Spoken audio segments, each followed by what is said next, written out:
Le moins qu'on puisse dire est que nos relations ne sont pas au beau fixe avec certains pays africains comme le Bénin et le Nigeria.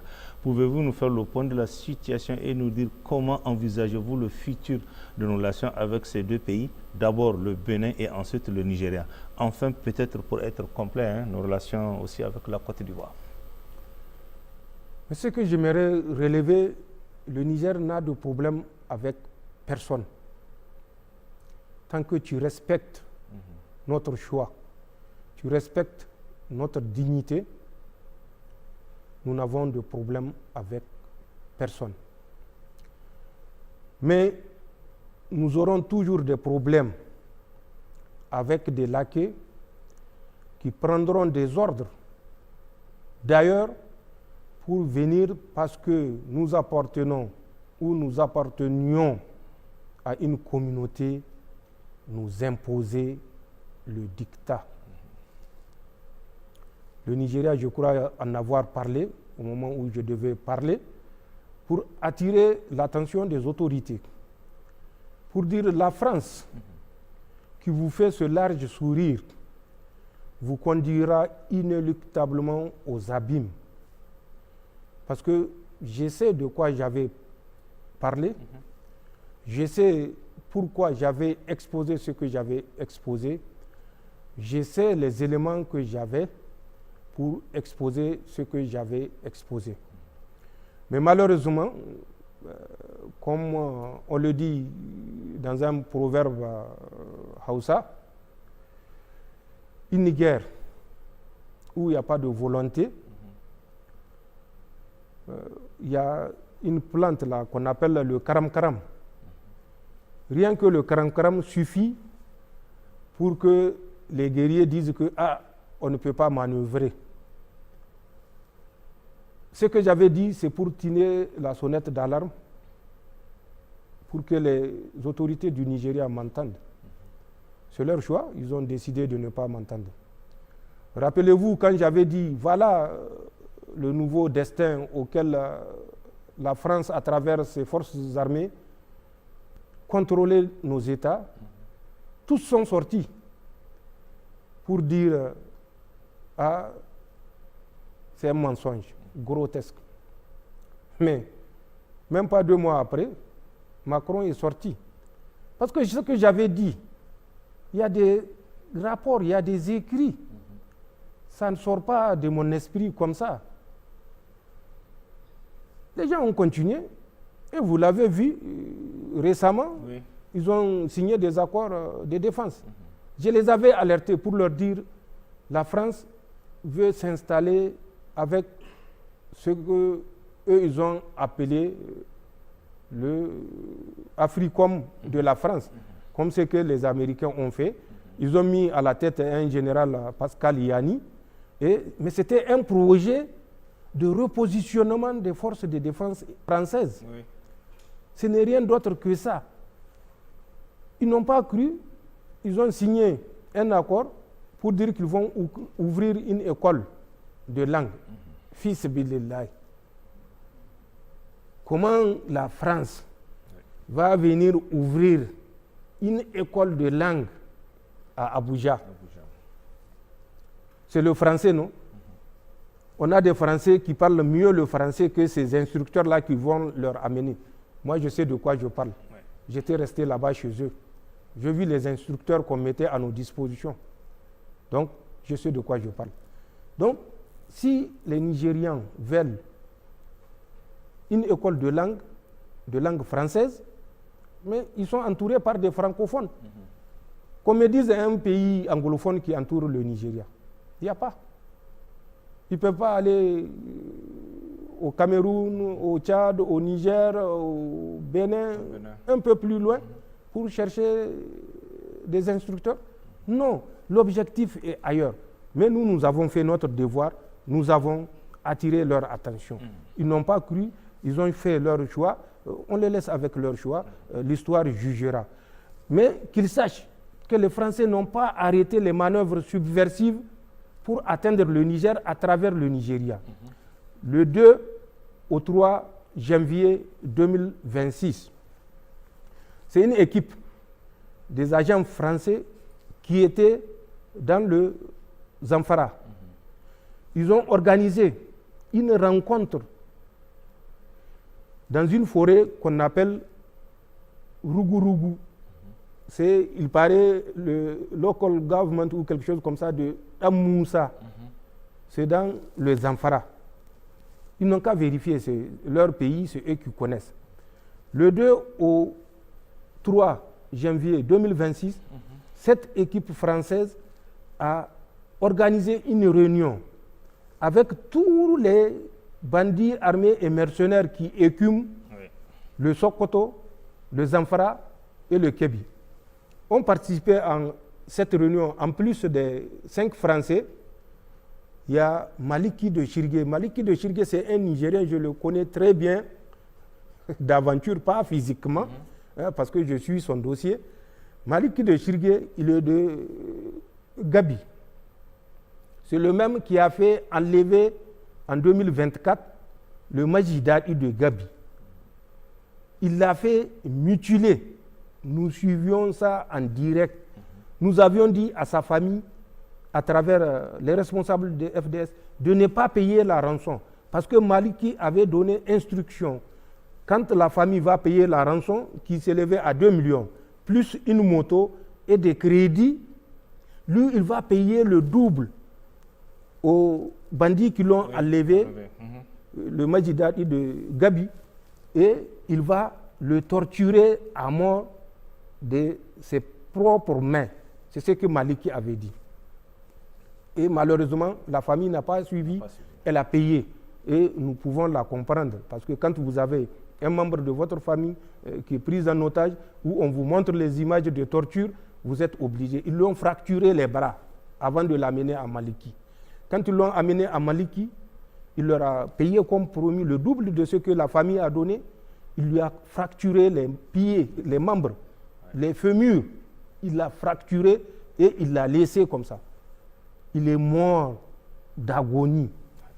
Donc c'est celui-là que l'équipe française a rencontré. L'équipe française a rencontré un autre chef, je vis Dieu merci, il est décédé, on l'a tué, pour le partage de l'argent justement que cette équipe leur avait amené, c'est Abdou Lankaï. Il a été tué en janvier, là, si vous avez suivi. Il avait participé à cette rencontre. Ado Naleru a participé à cette rencontre. Et Sani Bled a participé à cette rencontre. Black Djadja a participé à cette rencontre. Les Français leur ont dit de reprendre les hostilités contre le Niger. Contre le Niger, je vous dis, ça s'est passé du 2 au 5 janvier 2026, là, à Rugurugu, à Moussa, local government.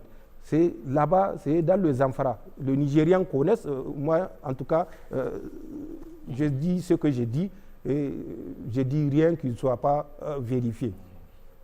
Les acteurs sont là, en dehors de Abdou Lankaï qui a été tué, pour le partage de l'argent que les Français leur ont donné. Ils ont fini par ne pas s'entendre parce que les autres étaient les représentants de Bello Tourji. Au cours du partage, je crois qu'il y a eu... Des malhonnêtes ne peuvent jamais faire un partage équitable. Ils ont fait un partage déséquilibré et maintenant les éléments de Bello Tourji ont monté l'assaut sur la position de Abdou Lankaï. C'est pour dire au Nigeria, c'est ce que j'ai dit avec le Bénin.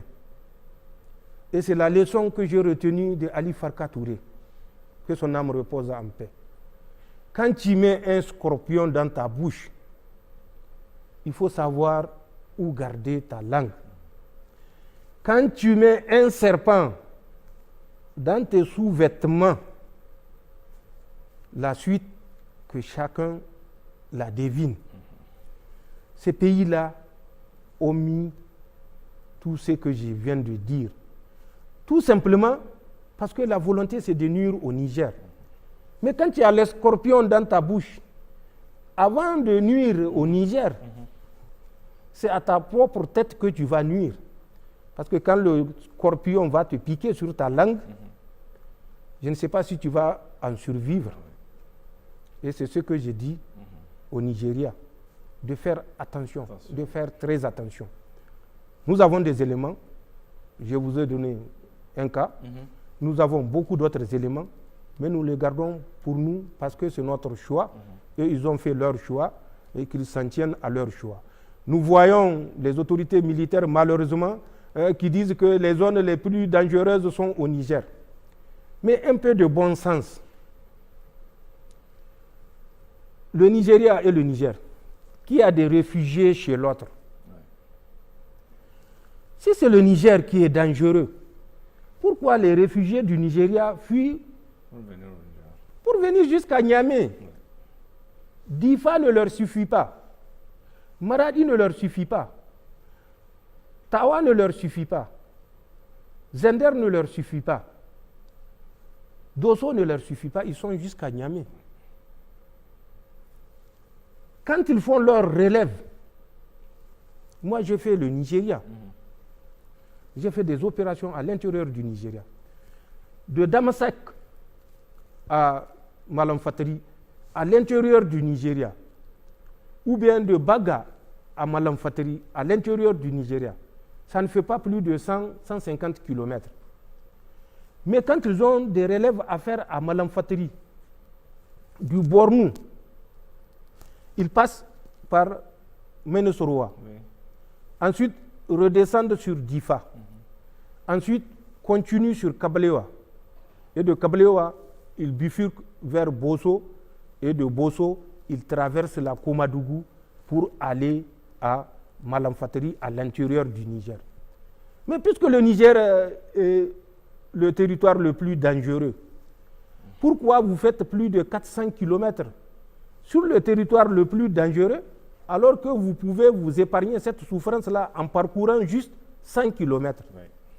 Donc, qu'ils crient pour faire un mur, moi je les invite. Il ne serait à rien d'accuser le Niger pour faire plaisir aux Français. Il faut accuser le Niger en ayant des éléments. C'est ce que j'ai fait. Quand je dis, je suis en mesure de dire, voilà les éléments. Nous allons faire de l'histoire militaire. C'est très important. Le Nigeria, le Biafra. C'est le Niger qui a créé le Biafra. C'est le Niger qui a provoqué le Biafra. 1967-1970. Après le Biafra, vous avez Maïtatsini. 1979. C'est des centaines de milliers de morts qui ont été enregistrés. Quand Maïtatsine a été vaincu dans les années 84-85, c'est Aboubakar Makani et Mohamed Aboubakar, son talibé, qui a pris la relève, a continué à tuer des Nigérians. Aboubakar Makani, c'est un gars de l'Adamawa à l'intérieur du Cameroun. Il a été pris, jugé, condamné à la peine de mort. Il a été libéré en 2006 au Nigeria. Lui qui avait été condamné à la peine de mort. Donc quand il avait fui en 1986, il est parti se replier au Nigeria. Mais des années plus tard, il est revenu. Et il a été pris en 2005, jugé et condamné à mort. Mais il n'a pas été exécuté. Ils l'ont libéré, je crois, en 2006. Je ne me rappelle pas exactement. Donc, il y a Maïtatsini, c'est au Nigeria. Le Niger n'a rien à voir là-dedans. Après Maïtatsini, vous avez le MOSOP, Movement of the Survival of the Ogoni People. Kenoul, Bison, Saro, Oua. Vous avez tous entendu son nom. Il a été pendu le 10 novembre 1995.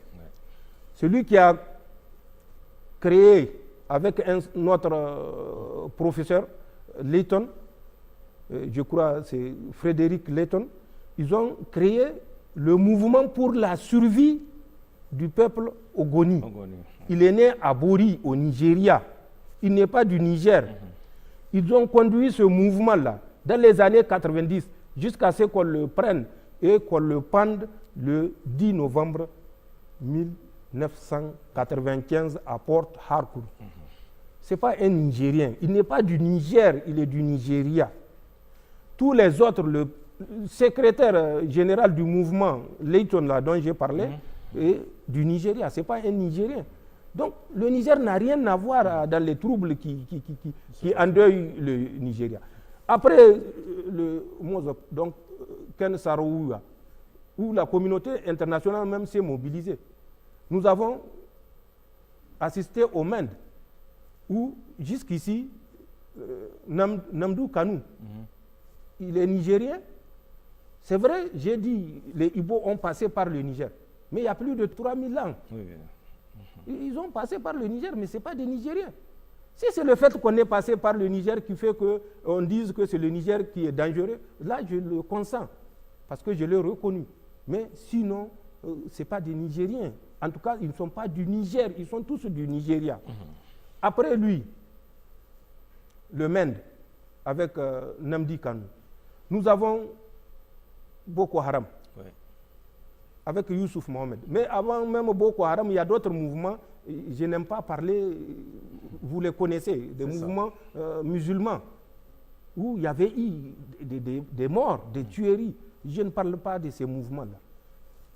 Venons à Youssouf Mohamed, dont le père a été tué justement pendant la révolte de Maïtatsini, ou la guerre sainte de Maïtatsini. C'est là où son père a été tué, Mohamed Youssouf. Oui. Donc, arrivons à Mohamed Youssouf. Mohamed Youssouf n'est pas nigérien. Il est du Bornou. Il n'est pas du Niger. S'il est d'une ville nigérienne que vous connaissez, dites-le moi, ou que le Nigeria nous édifie. Mohamed Youssouf a commencé son mouvement déjà dans les années 2000, 2002. Et ça s'est aggravé jusqu'à ce qu'il prenne les armes dans les années 2009, ce qui va conduire à sa capture et à son élimination, je crois c'est le 29 juillet 2009, à Maïdougouri toujours. Mohamed Youssouf, après son élimination, a donné naissance toujours à Boko Haram, mais qui continuait avec Aboubakar Shekau. Aboubakar Shekau n'est pas du Niger.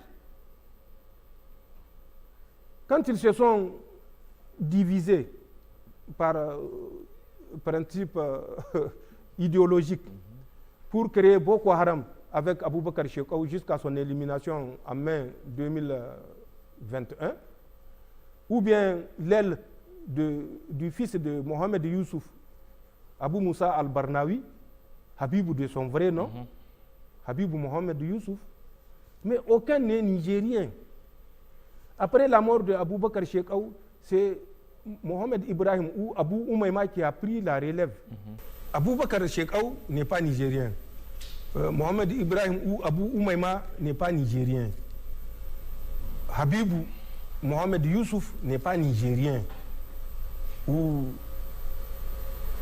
son père, Youssouf Mohamed aussi, Mohamed Youssouf, n'est pas nigérien. Maïtatsini n'est pas nigérien, il est du Bornou. Donc, je ne sais pas où est-ce qu'ils partent trouver ces accusations qui reflètent une certaine ignorance de la connaissance pure et simple de leur propre histoire. Et surtout que ça vienne de la bouche des militaires qui doivent avoir la notion de l'histoire militaire. Parce que tout ce que j'ai dit, c'est de l'histoire militaire. Parce que ça a trait à des conflits qui concernent un pays où le Niger n'est pas impliqué. Là, Kourawa, il n'y a aucun Nigérien. En tout cas, parmi les leaders, il y a des bandits comme Maliki que j'ai dit, que les gens utilisent au plus offrant, mais les principaux chefs, c'est Iswap. Iswap, j'ai dit, c'est Habibou Mohamed Youssouf. Ce sont ces éléments qui se sont associés aux éléments de l'EIGS et aux bandits armés qui gravitaient dans la zone de Sokoto, Katsina, Zamfara, Kebi, pour former le mouvement Lakourawa. Nous avons suivi la constitution de ce groupe et nous avons attiré leur attention. Ce n'est pas des Nigériens. Donc, il faut qu'ils comprennent. Nous n'avons aucun intérêt. Nous avons vu comment le nord du Nigeria nous a soutenus quand la CEDEAO voulait nous faire une guerre par procuration. Nous avons vu comment les marabouts du Nigeria ont prié dans les mosquées à toutes les occasions pour nous accompagner. Donc, nous savons que ces deux peuples, même si on tend à les diviser, mais c'est des peuples qui ont une histoire commune. Que ce soit le nord, que ce soit le sud, que ce soit l'est ou l'ouest du Nigeria, comme je l'ai dit, ils ont tous transité par le Niger. On ne peut pas faire 100 ans, 200 ans ou 1000 ans sur un territoire et dire qu'on n'a pas gardé quelque part une certaine sympathie avec ce territoire-là. Nous n'avons rien contre le Nigeria, mais quand nous verrons quelque chose qui, par le fait de leur laisser aller, risque de nous nuire, nous n'allons pas nous taire. Et c'est ça la différence. Et c'est pour ça qu'on dit que nous sommes des isolationnistes, nous sommes des bagarreurs. Nous ne sommes pas des isolationnistes, nous ne sommes pas hypocrites. C'est la différence. Nous ne sommes pas des diplomates, nous ne connaissons pas de langage diplomatique. Un chien s'appelle un chien, un chat s'appelle un chat. Et le cheval, c'est un cheval jusqu'à preuve de contraire, en tout cas jusqu'à ce qu'on change d'appellation. Et c'est ce que nous faisons. Pour ce qui est du Nigeria, pour ce qui est du Bénin, vous avez parlé du Bénin. Oui, du Bénin. Le Bénin, c'est la même situation. Nous avons expliqué nos préoccupations. Mais qu'est-ce que les gens nous répondent? C'est parce que nous sommes jaloux. Fils bidillahi, comment pouvons-nous être jaloux d'un pays africain qui réussit? Si tant est-il que ce pays africain réussit réellement, comment nous pouvons être jaloux d'un pays africain qui est prospère, si loin soit-il, à plus forte raison, à notre porte, comme le Bénin? Nous ne sommes pas envieux, parce que nous savons que c'est un péché. Nous ne sommes pas jaloux, parce qu'il n'y a aucun objet de jalousie entre le Bénin et nous, et particulièrement entre Patrice Talon et nous. Nous avons des vérités que nous avions dites à son temps et que Patrice Talon a ridiculisé en disant que c'est les jaloux et les envieux qui parlent. Parce qu'il a des miradors qui sont bien faits, il a un dispositif de défense qui est bien fait, et c'est pourquoi nous sommes jaloux. Aujourd'hui, où est ce dispositif de défense? Tout le nord Bénin, il n'y a pas un soldat béninois. Il a laissé ça entre les mains des terroristes et des mercenaires français et ukrainiens. C'est ça la réalité des choses. Je vais vous dire certains éléments qui ont conduit à cette situation. La première, connue de tout le monde, c'est cet embargo où Patrice Talon s'est agité, précipité pour fermer des produits pharmaceutiques qui avaient fini les formalités. Il les a fait bloquer. Des vivres périssables, il les a fait bloquer sur le pont. Mieux, il était un acteur actif pour mener la guerre au Niger et rétablir leur cheval désarçonné. Nous avons suivi ça, mais nous savons que ce n'est pas la meilleure option entre deux pays voisins. Mieux, vous avez suivi en 2024, il avait envoyé son ministre de l'eau et de l'énergie pour une rencontre avec le ministre du pétrole du Niger à l'époque. Ils sont venus, ils ont fait leur rencontre à Mahatma Gandhi. Il a lui-même dit à la télévision que la rencontre s'est très bien passée. Tout d'un coup, il devait rencontrer le Premier ministre. Or, il se trouvait, le Premier ministre, Lamine Zen, était en déplacement. Celui qui devait assurer son intérim également, le général Salif Modi, était en déplacement. Donc, dans l'ordre, c'est le ministre de la Santé qui assurait l'intérim du Premier ministre. Il l'a reçu. Au cours de l'entretien avec le ministre de la Santé, il dit que je veux voir le président parce que j'ai un message. J'ai un message à transmettre au président de la part de son frère. Le ministre de la Santé m'a contacté. Je lui ai dit, il y a la diplomatie. Elle a défini le cadre de fonctionnement. Elle a défini le cadre protocolaire. Elle a défini tout. Si c'est un envoyé du président Talon, il y a une procédure. Ils doivent écrire pour dire qu'il est porteur d'un message. En fonction de mon agenda, je lui communique à travers le ministère des Affaires étrangères une date où je serai prêt à le recevoir. J'ai dit au ministre, et je suis présentement occupé parce que nous avions une urgence opérationnelle. Je ne peux pas le recevoir. Et même s'il n'y avait aucune urgence opérationnelle, du fait que les gens pensent qu'il y a une audience par auto-stop, il faut qu'on leur montre, c'est vrai, nous sommes des militaires, mais il n'y a pas d'audience par auto-stop. Il y a des procédures, il y a des règles, il faut les respecter. Il est reparti, avant qu'il n'arrive à l'aéroport, il a organisé une conférence de presse pour dire qu'il est venu avec une main tendue vers le président putschiste du Niger et que le président putschiste du Niger a mis un sabre pour couper la main ou le bras fraternel de Patrice Talon. Donc, ça fait un point. Qu'est-ce qui s'est passé encore? Le Bénin, je ne sais pour quelle raison, a bloqué 50 véhicules nigériens qui sont arrivés au port au moment où nous étions donc fraîchement arrivés. 50 véhicules destinés aux forces de défense et de sécurité. Puis 10 blindés également qui étaient au port.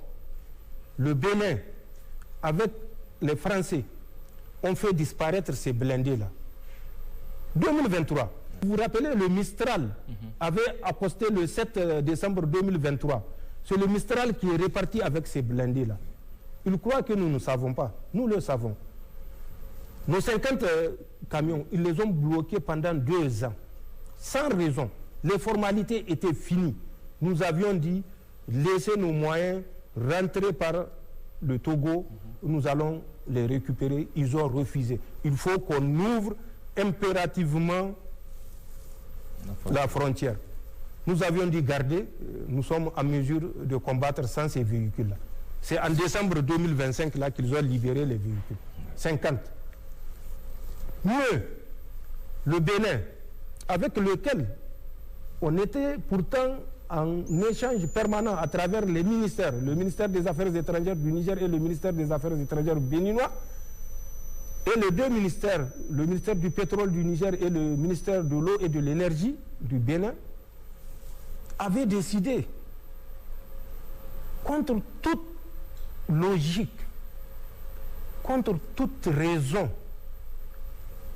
d'interpeller, si vous vous rappelez, l'équipe que nous avions envoyée pour surveiller le chargement du 2e navire.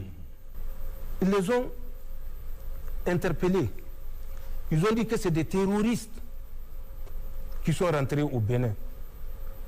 Alors qu'il y avait des échanges avec liste où ils ont donné leur accord pour que cette équipe arrive au Bénin. Ils les ont interpellés.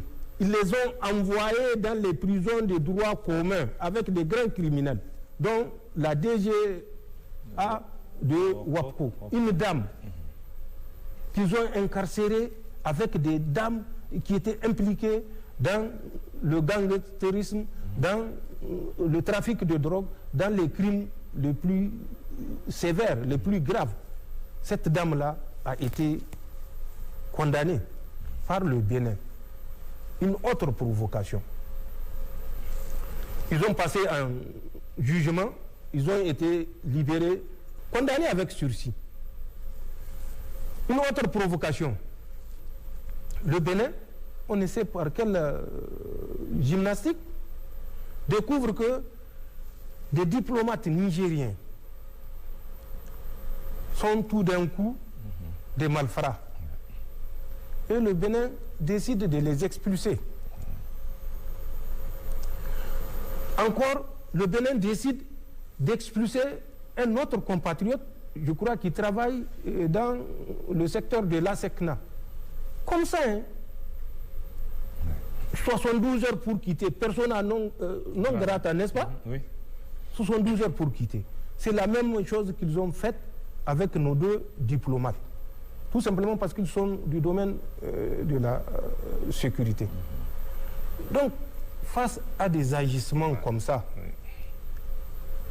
est-ce que nous qui avons et qui détenons toujours des preuves, je l'ai dit ici, le Bénin, le ministère de l'Intérieur béninois a commandé à travers un opérateur économique qui n'est même pas béninois, 100 drones.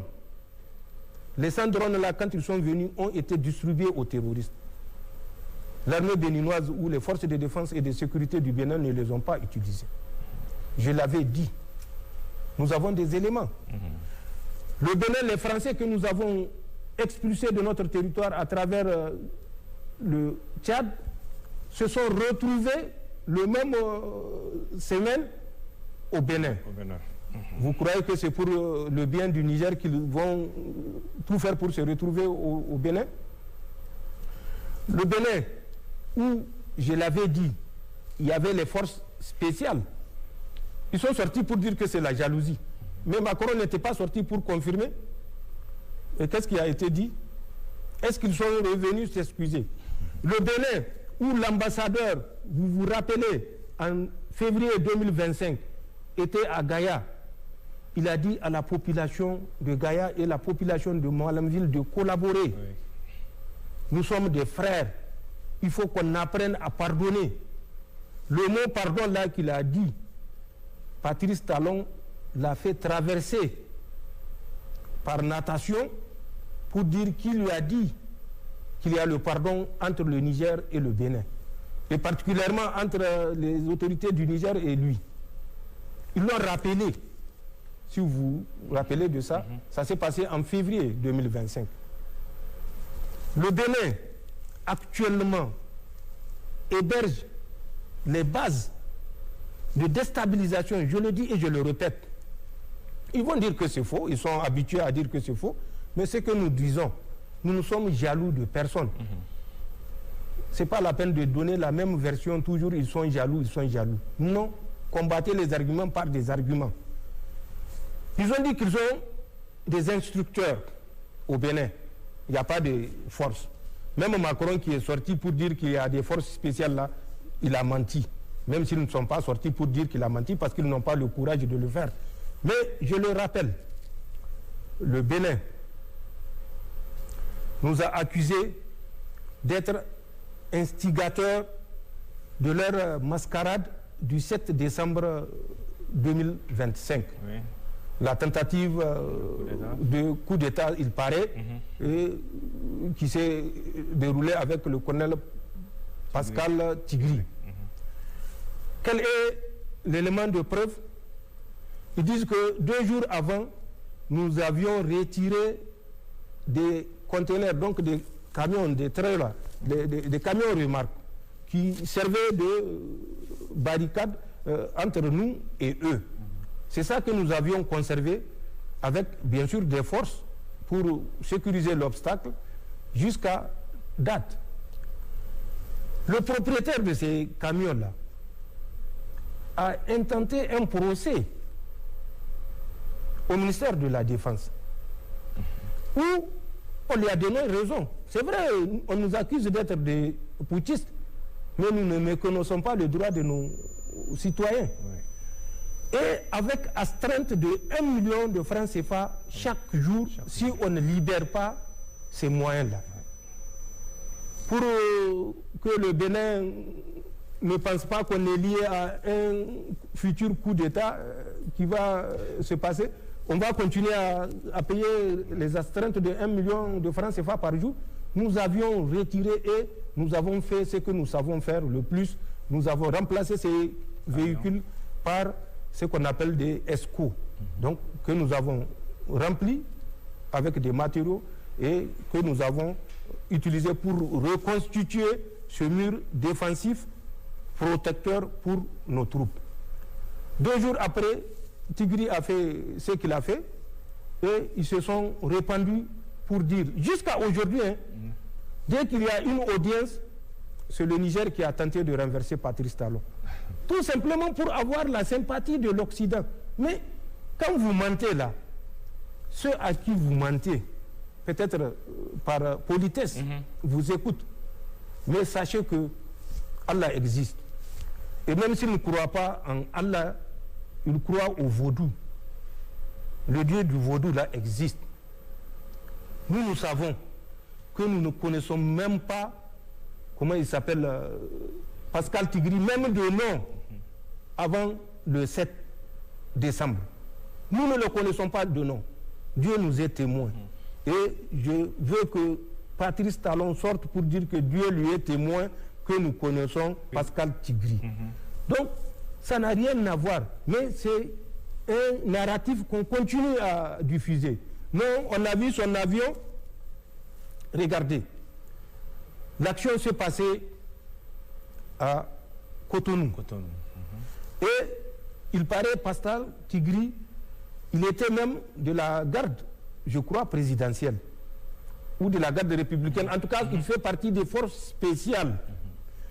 Comment un élément des forces spéciales qui a appris à combattre dans tout type d'environnement, qui a appris à travers un aguerrissement important à utiliser de toutes les astuces ou de toutes les techniques pour s'évader, pour s'exfiltrer, va faire 800 et quelques kilomètres de Cotonou pour chercher la frontière du Niger. Quel que soit le côté, toutes les villes ou les villages frontaliers, c'est 800 et quelques kilomètres. Alors qu'il a une frontière poreuse comme un filet de pêche dans une mer à 25 kilomètres tout au plus le Nigeria. Il fait 25 kilomètres, il est à l'intérieur du Nigeria. Personne, puisque c'est une frontière qui n'est pas contrôlée. Et Tigri le sait plus que moi. Mais j'ai fait cette voie-là. Elle ne fait pas 25 kilomètres. Il pouvait s'exfiltrer par là-bas. Il pouvait s'exfiltrer vers la frontière avec le Togo, qui est à moins de 5 kilomètres. J'ai fait cette voie-là également en 2006. Donc, il ne fait pas tout ça. Il choisit de s'exfiltrer par le Niger, puisque c'est le Niger qui doit être indexé. Mieux, on dit qu'une fois après, bon, peut-être comme le ridicule ne tue pas, ils ne se rendent même pas compte que c'est du ridicule qu'il raconte, puisqu'ils continuent à le raconter. Ils ont dit, ils ont suivi ses déplacements. Je ne sais pas comment il a fait pour arriver jusqu'au Togo. Et qu'à partir du Togo, un opérateur économique burkinabé a envoyé un avion pour l'amener à Niamey. Et à Niamey même, il est dans la zone ministérielle à côté du Premier ministre. Vous savez où loge le Premier ministre. Est-ce que le Premier ministre loge dans la zone ministérielle? Donc, c'est pour vous dire ces aberrations.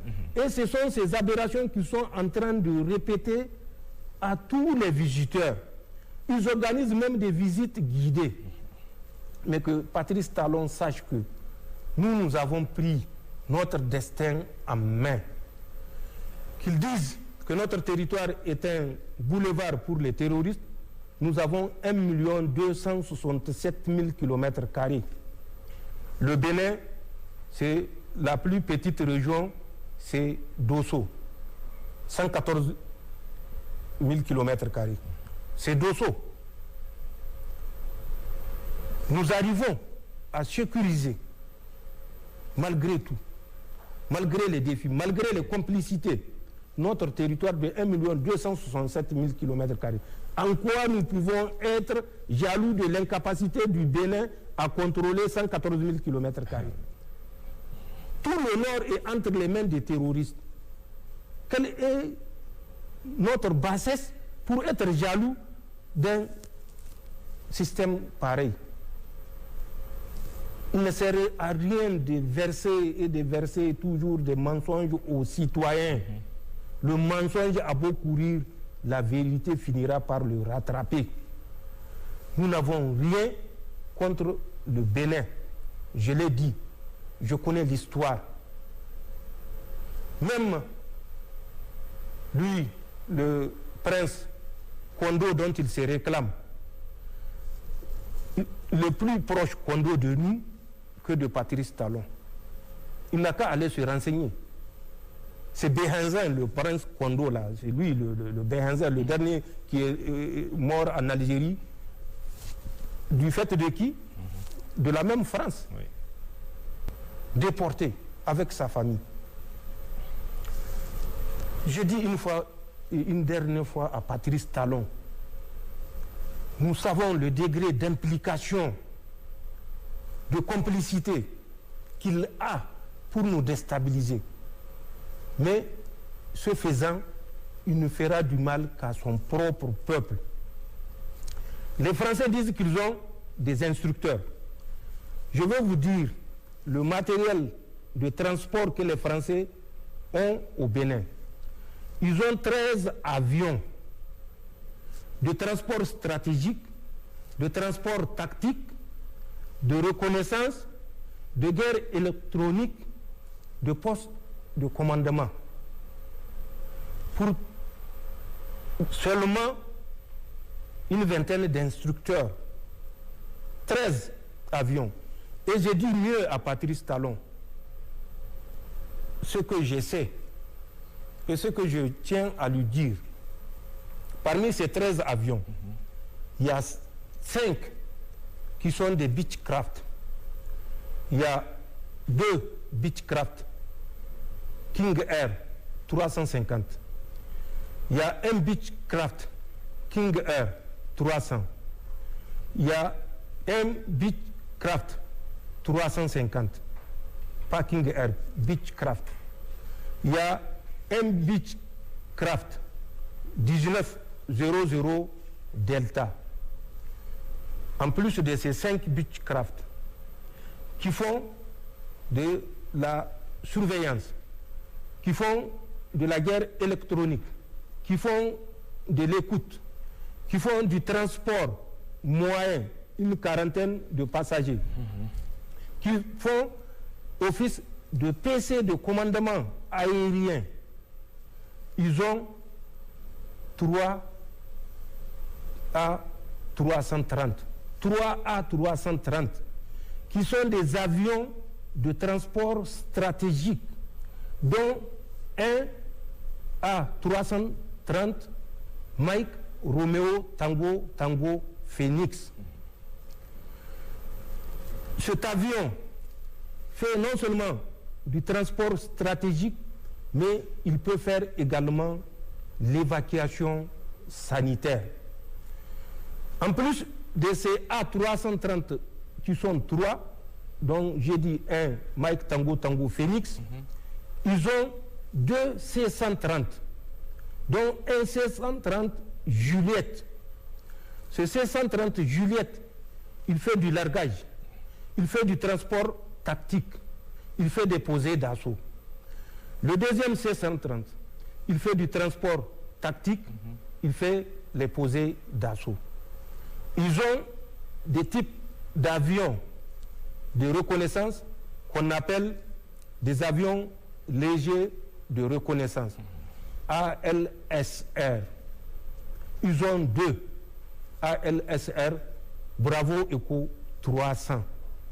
Ensuite, ils ont un avion qu'on appelle le CN ou CASA. Nos pays amis ont des CASA. Le Mali a un CASA, le Burkina a un CASA. C'est des avions qui font du transport, mais également qui font des missions de transport de troupes. Donc, comment est-ce qu'on peut me convaincre que 13 avions que je viens de décrire, qui sont à trous, ils ne sont pas parqués en permanence, ils font des va-et-vient, ils font du transport à trous, un aéroport qui est aux coordonnées 10 degrés, 18 minutes, 0,7 secondes, nord, et 1 degré, 56 minutes, 36 secondes, est. C'est l'aéroport de Trou. Ces avions ont une autorisation permanente de vol, survol et atterrissage. Et mieux, c'est des avions qui n'atterrissent jamais avant 1h du matin. Tous les vols se font de nuit, entre 1h et 3h du matin. Qu'on me dise que c'est pour aider le Bénin à former. Non, nous ne sommes pas naïfs. Nous savons ce que nous savons. Patrice Talon sait que ce que nous disons est la pure vérité. Je rappelle à Patrice Talon, le 27 janvier 2026, il a reçu un individu qui était revenu de France il y a à peine une semaine. Il n'a qu'à dire au peuple béninois quel est l'objet de cet émissaire de Macron. C'est pas un Français, c'est pas un Béninois. Mais moi, je sais qui c'est, et lui, Patrice Talon, sait qui c'est. C'est le mardi 27 janvier là, 2026. Le gars a à peine une semaine de retour de France, il l'a reçu. Il n'a qu'à dire au peuple béninois de quoi ils ont parlé. Il n'a qu'à dire encore, c'est parce que je suis jaloux des audiences qu'il accorde. Patrice Talon, mais on a appris à le connaître. Patrice Talon a fait son bilan, vous avez suivi, alors qu'il est à 6 mois de la fin de son mandat. Mais il n'a pas annoncé une chose aux Béninois. Je lui mets au défi de révéler les numéros que je vais donner ou les chiffres que je vais donner. Un AK, un P, AK, un H, P, 2 H, P. Le ratio 76, 15, 9. Périmètre 551 km². Date de la première mise en œuvre. J'ai dit mise en œuvre pour lui laisser le choix de savoir de quoi je parle. 1982. Fin de cette mise en œuvre. 1998. Total 22 millions. Il n'a qu'à dire aux Béninois, puisqu'il dit chaque fois que nous sommes jaloux, c'est par envie que nous dénonçons ces travers. Il n'a qu'à expliquer aux Béninois les chiffres que je viens de communiquer.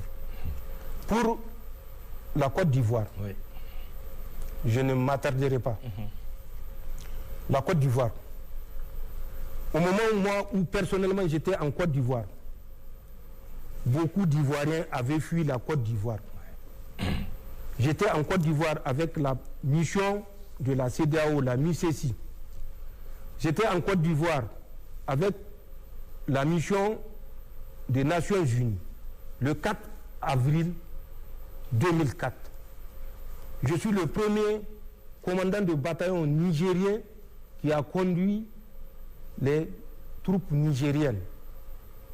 Quand j'étais là-bas, dans le cadre de la MICESI de la CEDEAO, le PC était à Zimbabwe.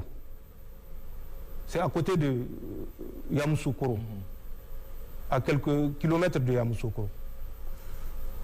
Quand j'étais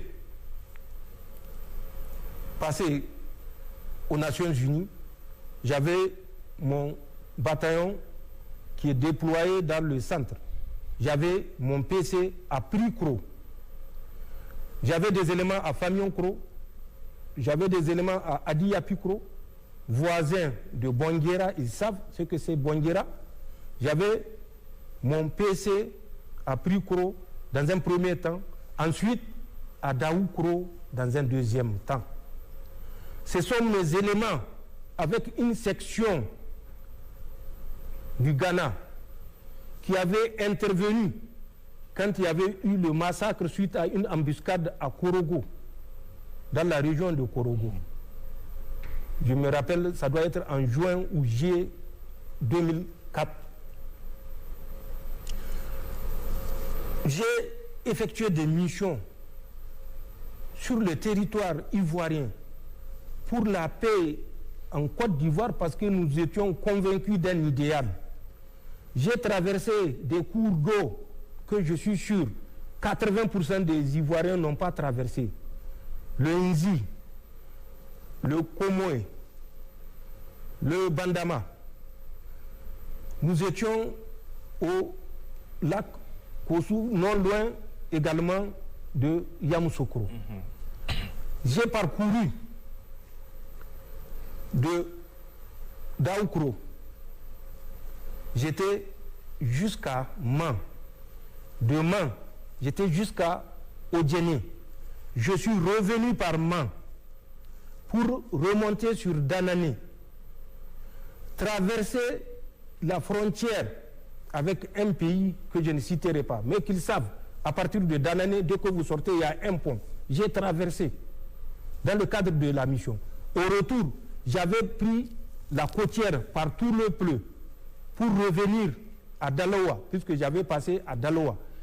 De Dalawa, j'ai fait Vavois, j'ai fait Séguéla, je suis revenu, j'ai fait Dalawa, ici à Mama, chez le président Gbagbo, pour ressortir vers Toumoudi, même pas à Yamoussoukro, puisque à Yamoussoukro, c'est en allant que j'ai passé à Yamoussoukro.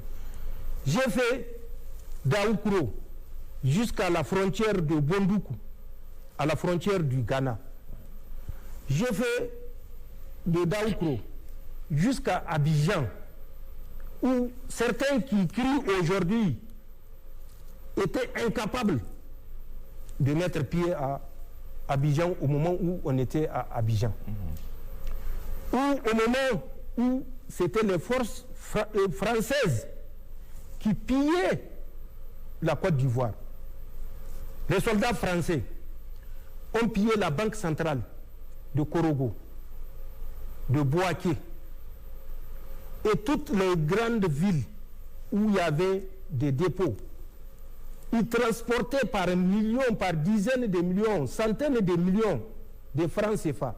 La seule chance, c'est qu'ils ne pouvaient pas aller en France avec les CFA puisque personne ne va leur échanger. Ils étaient obligés de dépenser ça sur place en Côte d'Ivoire. Ce n'est pas des Nigériens qui ont pillé, c'est des Français aujourd'hui, leurs amis avec lesquels ils s'acoquinent. Et c'est moi qui ai fait ce sacrifice-là, parce qu'il y a un idéal auquel on croyait. Les Nigériens ont sécurisé Ouattara à l'hôtel Golf. Toutes les forces refusaient. Le Niger avait un détachement spécial qui était à la Rivera, qui protégeait toutes les autorités. Nous le faisons de façon impartiale. Si ce n'est pas moi, c'est ceux qui m'ont relevé. Puisque c'était un séjour, nous avions fait un séjour de 8 mois. Contrairement à la pratique où c'était des séjours de 6 mois. C'est des Nigériens qui l'ont sécurisé. Et moi, voilà ce que j'ai fait. Mais je sais ce que lui, il est en train de faire présentement pour nuire au Niger. Je vais lui rappeler des dates. Du 6 au 7 et 8 août 2024 à l'hôtel Golf. 6, 7, 8 août 2024 à l'hôtel Golf. Du 8 à une ville qu'on appelle Jacquesville, je crois, qui est non loin d'Abidjan.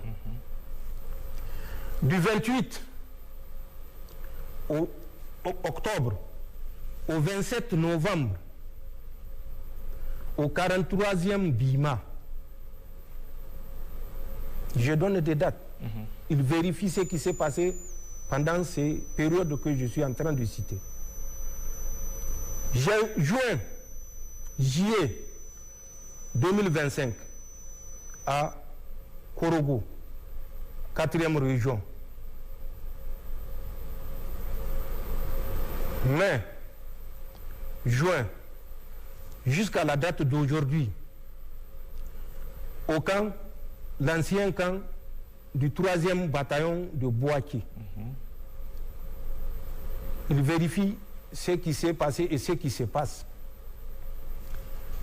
Ensuite, à Sokura, la même période, qui est une ville non loin de Bouaki, qu'il vérifie ce qui se passe. Moi, je sais ce qui se passe.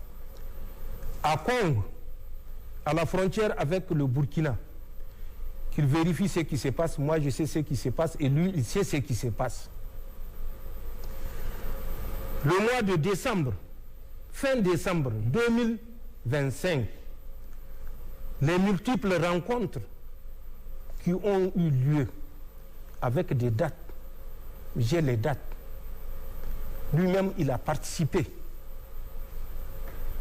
Qu'il réponde en âme et conscience à toutes ces dates-là et quel était l'objectif de toutes les rencontres. Le 16, le 17, le 18, le 19 juillet, à l'hôtel des Armées, dans le plateau, à Abidjan, avec une rencontre spéciale entre 3 pays, dont la France, la Côte d'Ivoire et le Bénin, le 18 juillet, en dehors des autres qui ont eu lieu 16, 17 ou bien 19. Celle du 18 juillet qui a réuni des responsables, moi je sais qui c'est, lui il sait qui c'est. Qu'ils sortent pour dire aux Ivoiriens ce qui s'est passé. Nous avons mieux que ça et nous avons plus que ça. Nous avons le dernier financement, mais nous le gardons pour l'histoire, parce qu'il ne sert à rien que les gens pensent que c'est les preuves qui vont pousser ces gens-là à abandonner ce qu'ils sont en train de faire. Qui n'a pas vu le Mali? Depuis le temps de Choguel Maïga, qui a été abandonné en plein vol aux Nations Unies, qui était parti avec des preuves, à Abdoulaye Maïga, le général actuellement Premier ministre, qui a répété 3 fois, plusieurs fois, pour qu'on leur permette de présenter les preuves.